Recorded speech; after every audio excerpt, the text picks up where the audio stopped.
Dear learners, welcome everybody. Today I am going to discuss on future indefinite tense. At first we have to know the definition of this tense. Future indefinite tense is used when an action will be done or will happen in future. ভবিষ্যৎকালে সাধারণভাবে কোনো কাজ করা বোঝাতে ভার্বের যে রূপ হয় তাকেই ফিউচার ইনডিফিনাইট টেন্স বলে। আমরা দেরি না করে চলে যাই মূল ক্লাসে। লক্ষ্য করি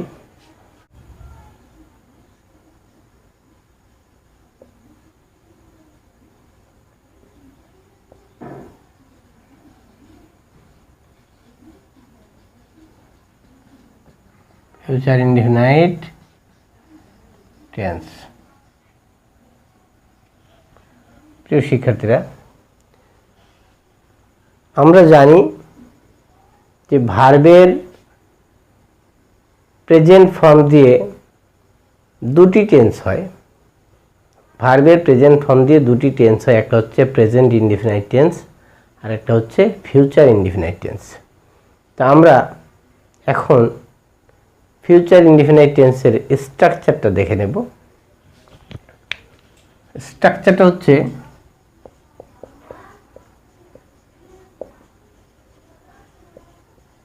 subject plus shall oblique will plus V1 plus object. হ্যাঁ, এই যে V1টা আমরা জানি যে প্রেজেন্ট ইনডিফিনাইট টেন্সে শুধু V1 হয়, অর্থাৎ ভার্বের প্রেজেন্ট ফর্ম হয়। আর ফিউচার ইনডিফিনাইট টেন্সে শ্যাল বা উইলের পরে V1 বা ভার্বের প্রেজেন্ট ফর্ম হয়। একটা সেন্টেন্স লিখি, আই শ্যাল প্লে ফুটবল। এর বাংলা হচ্ছে আমি ফুটবল খেলবো। তার মানে এখনো খেলিনি, খেলবো বা ভবিষ্যতে খেলবো বা কিছুক্ষণ পরেই খেলবো। তো এইভাবে যখন ভবিষ্যতে কোনো কাজ করা বোঝাবে সেই ক্ষেত্রে আমরা যে সেন্টেন্সটা তৈরি করব সেখানে আমরা সাবজেক্ট দিব, তারপরে শ্যাল বা উইল দিব, তারপরে ভার্বের প্রেজেন্ট ফর্ম দিব, অন্য কোনো ফর্ম দেওয়া যাবে না, প্লাস অবজেক্ট দিব। এই টেন্সকে আমরা যদি এই টেন্সের সেন্টেন্সটাকে যদি আমরা নেগেটিভ করি তাহলে এমন হবে, এটা হচ্ছে অ্যাফার্মেটিভ লিখলাম,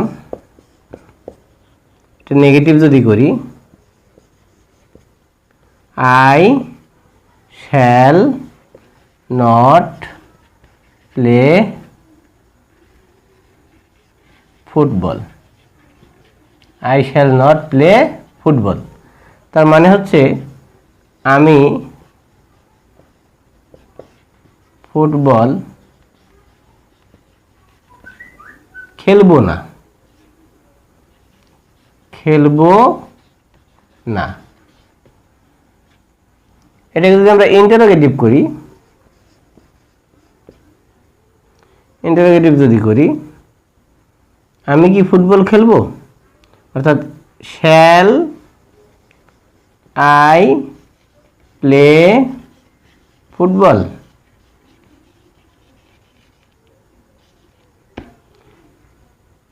বাংলা হচ্ছে আমি কি ফুটবল খেলবো। প্রশ্ন, এটাকে যদি ইন্টারোগেটিভ নেগেটিভ করি, এটাকে যদি আমরা ইন্টারোগেটিভ নেগেটিভ করি, ইন্টারোগেটিভ নেগেটিভ যদি করি তাহলে হবে shall I not play football, অর্থাৎ আমি কি ফুটবল খেলবো না, আমি কি ফুটবল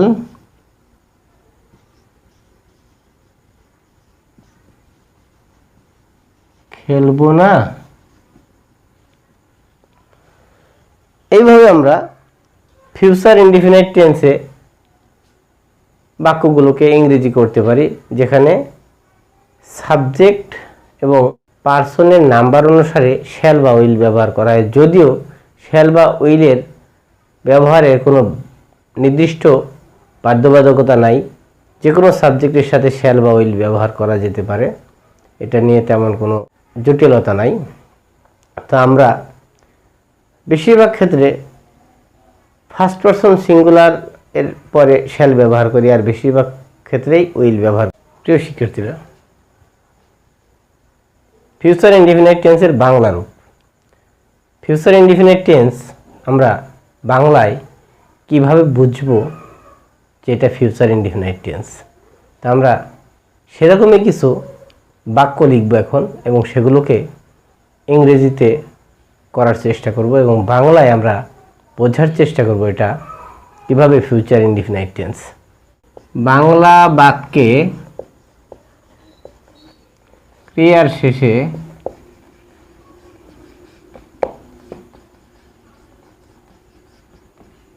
ব,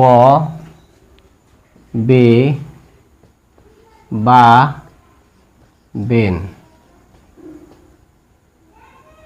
থাকবে। বাংলা ক্রিয়ার শেষে ব, বে বা বেন এইগুলো থাকবে। তো আমরা দেখব কিভাবে সেগুলো থাকে।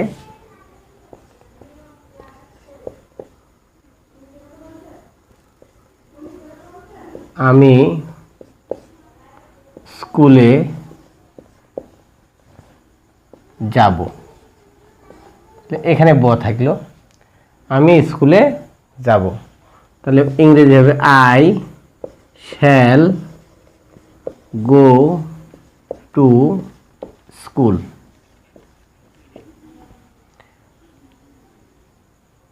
তুমি স্কুলে যাবে, তুমি স্কুলে যাবে, এখানে বে থাকলো, ইউ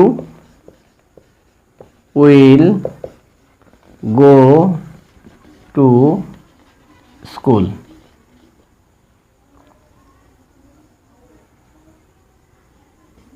তুমি ফুটবল খেলবা, তুমি ফুটবল খেলবা থাকলো বা, ইউ উইল প্লে ফুটবল। তিনি বাজারে যাবেন, তিনি বাজারে যাবেন Ben. He will go to market, তিনি বাজারে যাবেন। এইভাবে আমরা বাংলা বাক্যগুলোকে ইংরেজি বাক্যে রূপান্তরিত করতে পারি। Best of luck, thank you very much.